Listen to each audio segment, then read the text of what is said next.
शुरू अल्लाह ताला के नाम से जो बड़ा मेहरबान और निहायत रहम करने वाला है। अस्सलाम वालेकुम प्यारे बच्चों, कैसे हैं आप सब लोग? सेहतमंद होंगे, तंदुरुस्त होंगे, जहाँ भी होंगे, मुझे इस बात की पूरी उम्मीद है। मैं हूँ आपकी उर्दू की मौलमा और मेरा नाम है हिना। और बच्चों, आज हम पढ़ेंगे जुमात हफ्तम उर्दू की किताब में से उसका बाप हफ्तम माहौलियात, जो गुज़िश्ता कई रोज़ पहले हमने शुरू किया था। आज इस बाब का हम पढ़ेंगे सबक 7-2 ऋषि बाबा की दुआ, और सबक 7-2 का आज 5वां लेक्चर यानी आखिरी लेक्चर पढ़ाया जाएगा।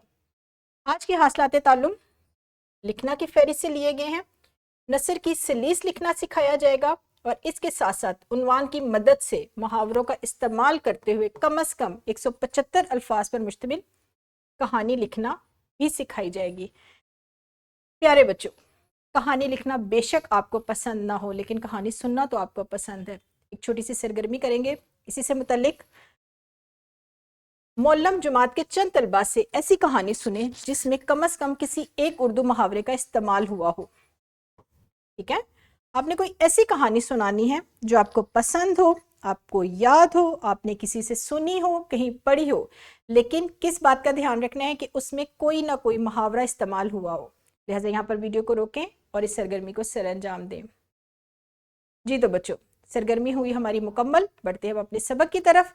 आज के लेक्चर में सलीस लिखने के साथ साथ, यानी सलीस लिखने का तरीका सिखाने के साथ साथ कम से कम 175 अल्फाज पर मुश्तमिल मुहावरों के इस्तेमाल वाली कहानी लिखना भी आपको सिखाई जाएगी। ऐसी कहानी जिसमें मुहावरात इस्तेमाल हुए हों।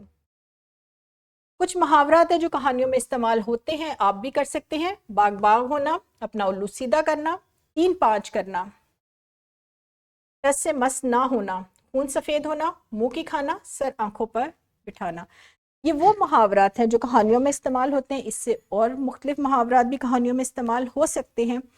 मुहावरात के इस्तेमाल से कहानी क्या होती है? ज़्यादा मज़ेदार हो जाती है, दिलचस्प हो जाती है और पुरअसर हो जाती है। अब करेंगे कुछ ऐसी सरगर्मियाँ जो हमारे आज के हासिलात तालीम से मुतल्लिक है। पहली सरगर्मी कौन सी है हमारी? नसर की सलीस लिखने से मुतल्लिक। सबक ऋषि बाबा की दुआ से किसी एक इक्तबास का इंतखाब करके सलीस लिखनी है आपने। सलीस क्या चीज़ है प्यारे बच्चों? सलीस है किसी इबारत को, किसी बात को आसान करके बयान करना, आसान अल्फाज इस्तेमाल करना, आसान जुमले इस्तेमाल करना, ताकि जो सुनने वाला या पढ़ने वाला है वो आपकी बात को बहुत अच्छे तरीके से समझ सके। सलीस लिखने का तरीका आपको मुतादिद बार सिखाया जा चुका है, क्योंकि इस वक्त है हम बाप हफ्तम पर, बाप हफ्तम के सबक 7-2 पर और सबक 7-2 के लेक्चर नंबर 5 पर। यानी ये सबक भी हमारा मुकम्मल होने वाला है। आधी से ज़्यादा किताब नहीं बल्कि तकरीबन हम अपनी किताब मुकम्मल कर चुके हैं और सलीस लिखना आप सीख चुके हैं। लिहाजा सरगर्मी करनी है, या तो मौलम या मौलमा तलबा को खुद तो फीस करें कि वो इन इक्तबास की सलीस लिखेंगे, या फिर बच्चों आपने खुद से इंतखाब करना है सलीस लिखने के लिए किसी भी इक्तबास का सबक 7-2 से। यहाँ पर मैंने एक इबारत लिखी है, स्क्रीन पर आपको नजर भी आ रही होगी। इसका मैंने इंतखाब किया है और सलीस लिखने का तरीका मैं दोहराई के तौर पर आपको थोड़ा सा समझाऊंगी। ये इबारत भी सबक 7-2 ऋषि बाबा की दुआ से ली गई है। वक्त का पहिया इसी तरह घूमता रहा, हजारों साल बीत गए, आहिस्ता आहिस्ता सब कुछ बदल गया।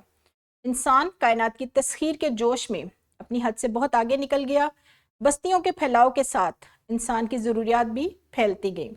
मोहब्बत फाते आलम की जगह नफरतों और जंगो जदल ने डेरे डाल लिए। ऋषि बाबा के आसपास कदमों की चाप सुनाई देने लगी। आहिस्ता आहिस्ता फौजों ने खेमे गाड़ लिए। तोपों की घनगर्ज और बारूद की बू ने माहौल बदलना शुरू कर दिया। धुएं ने शफाफ आसमान का रंग मैला कर दिया। इंसानों की बढ़ती हुई आबादी की ज़रूरियात पूरी करने के लिए नदियों और चश्मों का पानी बड़े बड़े हौज़ों में रोक लिया गया। ये इबारत मैंने सबक से ही ली है।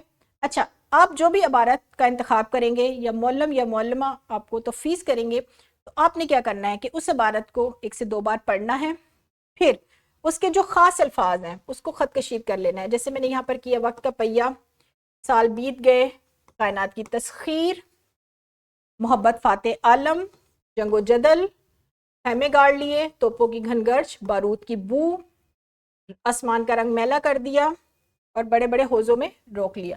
अच्छा, इसी तरह आपने भी खास अल्फाज को खत कशीद कर लेना है, उनके मायने तलाश करने हैं और फिर उसको आसान उर्दू में लिखना है। जैसे कि मैं पहले 2 जुमलों को आपको आसान उर्दू में करके बताऊंगी। वक्त का पहिया इसी तरह घूमता रहा, हजारों साल बीत गए। वक्त का पहिया, वक्त का चक्कर, वक्त बहुत तेजी से आगे बढ़ता रहा और कई साल गुजर गए। आहिस्ता आहिस्ता सब कुछ बदल गया। इंसान कायनात की तस्खीर के जोश में अपनी हद से, यानी इंसान कायनात को काबू करने या उसको फतह करने के जोश और जज्बे में, जोश को आप जज्बे में भी लिख सकते हैं, जज्बे में बहुत आगे निकलता गया, बहुत तेजी से आगे बढ़ता गया। अब मोहब्बत फाते आलम, इसको आप आसान करके लिखेंगे,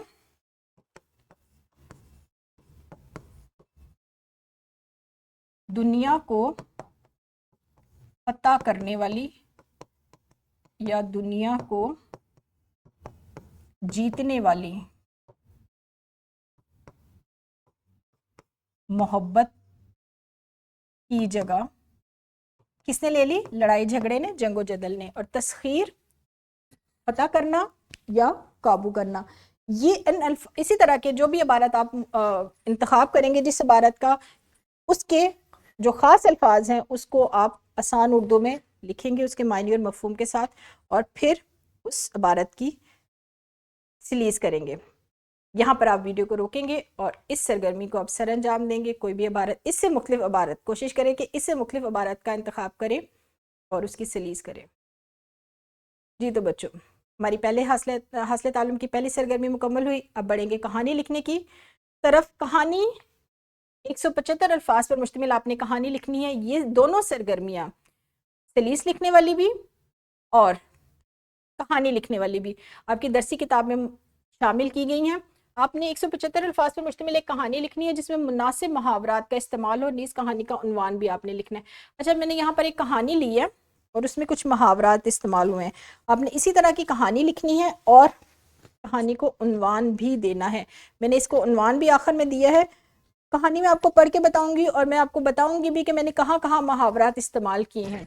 बबलू मियाँ की उम्र तो 11 बरस थी, लेकिन इनकी शरारतों का ये हाल था कि बड़े बड़ों के कान काटते थे। अब्बू अम्मी अम्मी अब्बू इसे अक्सर समझाते थे कि बहुत ज़्यादा शरारतें अच्छी नहीं होती, और शरारत वही अच्छी होती है जिससे किसी की दिल आज़ारी ना हो या नुकसान ना हो। मगर बबलू मियाँ किसी की एक ना सुनते थे।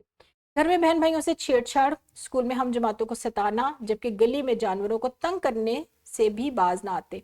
कभी किसी की बकरी जो घर से बाहर बंदी होती थी उसकी रस्सी खोल देना, कभी बिल्ली के बच्चे लेकर भाग जाना और उससे खूब दौड़ लगवाने के बाद बच्चे वापस रख देना, यानी बिल्ली को बहुत ज़्यादा भगाने के बाद बच्चा वापस रख देना। मगर एक दिन उन्हें अपनी ही शरारत बहुत महंगी पड़ गई। हुआ यूं कि गली से बाहर निकलते हुए बबलू मियाँ ने कुत्ते को पत्थर मार दिया। कुत्ता जो शायद पहले ही आग बगोला हुए बैठा था, उसने आओ देखा ना ताओ, बबलू मियाँ पर झपट पड़ा और उसके जिस्म को भंबोर डाला। उसकी चीखों पुकार से लोग जमा हो गए और उसे कुत्ते से छुड़ाया। इस वक्त तक वो बहुत जख्मी हो चुका था, यानी बबलू मियाँ बहुत जख्मी हो गए हुए थे। इसे अस्पताल ले जाया गया जहां वो 2 रोज तक बेहोश रहा। इसके जख्मों की मरहम पट्टी होती रही। तीसरे रोज इसे होश आया तो इसे अपने सराहने अब्बू को बैठे देखा और उसे होश में आते देखकर अब्बू ने कहा, बेटा मैं तुम्हें समझाता था ना कि हर वक्त शरारत अच्छी नहीं होती। नतीजा तुमने भुगत लिया, बिला वजह कुत्ते को छेड़ा और अस्पताल में दाखिल होना पड़ा। अब इसके लिए मैंने इसका उन्वान रखा है, आ बैल मुझे मार, क्योंकि बबलू मियाँ ने खुद दावत दी थी मुसीबत को कि उन पे मुसीबत आए। कुत्ते को छेड़ा और कुत्ते ने क्या, उन्हें काट लिया। ये मैंने 3-4 मुहावरे इसमें शामिल किए हैं। इसी तरीके से कहानी लिखते हुए आप भी मुहावरात का इस्तेमाल करेंगे और कहानी लिखेंगे। ये नमूने के तौर पर मैंने कहानी शामिल की है।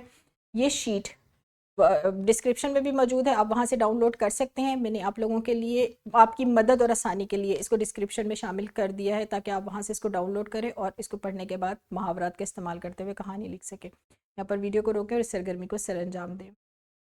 जी तो बच्चों, हमारी दोनों हासिलात ताल्लुम की दोनों सरगर्मियाँ मुकम्मल हो गई हैं। अब क्या करेंगे? अब घर जाएंगे? नहीं, अब हम बढ़ेंगे अपने सबक के दूसरे हिस्से की तरफ, जो कि है मश्क के सवालात, कॉपी के सवालात जो आप घर जाकर कॉपी पर करेंगे। पहला सवाल, मुतज़िल पैरे की सलीस उर्दू लिखेंगे, यानी इसको आसान करेंगे। ये इबारत इक्तबास, ये जो इक्तबास है ये आपके सबक 7.2 से ही लिया गया है। और कहानी लिखेंगे, नेकी कभी रायगा नहीं जाती, ये अखलाकी सबक पर कहानी लिखेंगे, तवालत होगी 175 अल्फाज, उससे ज़ायद ना हो, लेकिन कहानी में मुहावरात का भी इस्तेमाल आपने करना है।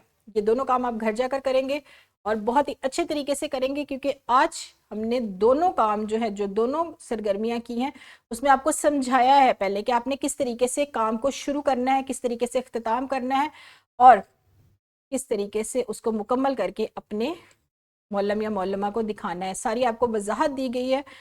उसके बाद आपको काम जो है तफवीज़ किया गया है, लिहाजा घर का काम बच्चों आपने बहुत लगन तवज्जो के साथ करके लेकर आना है।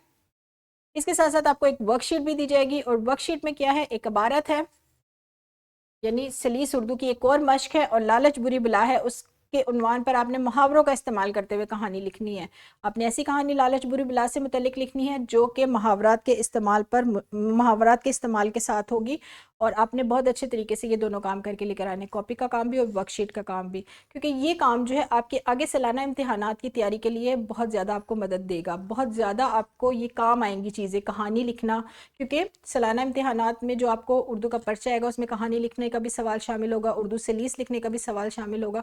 लिहाजा बच्चों आपने अब ये वक्त ज़ाया नहीं करना, बल्कि बहुत तवज्जो और लगन के साथ काम करना है। ये दोनों काम आप घर से जाकर करके लेकर आएंगे और बहुत अच्छे तरीके से करके लेकर आएंगे, बात की मुझे पूरी उम्मीद है, क्योंकि मेरे बच्चे जो है बात को सुनते भी हैं, समझते भी हैं और हदायत पर अमल भी करते हैं। यहाँ पर मेरा लेक्चर हुआ ख़त्म। कैसा लगा आपको आज का लेक्चर? अगर मुहावरात के इस्तेमाल वाली कोई कहानी आपको याद हो तो मुख्तसर तौर पर आपने कमेंट में लिख कर बताना। मुझे इंतज़ार रहेगा आपकी मज़ेदार कहानियों का। कल मिलेंगे इस बाब के अब दूसरे सबक में, या सबक 7.3 में। ये हमारी किताब का आखिरी सबक होगा और इसमें भी हम बहुत मालूमात से भरपूर काम सीखेंगे, सरगर्मियाँ करेंगे जो आपको बहुत पसंद आएंगी। अपना बहुत सारा ख्याल रखिएगा। इजाज़त दीजिए। खुदा हाफ़िज़।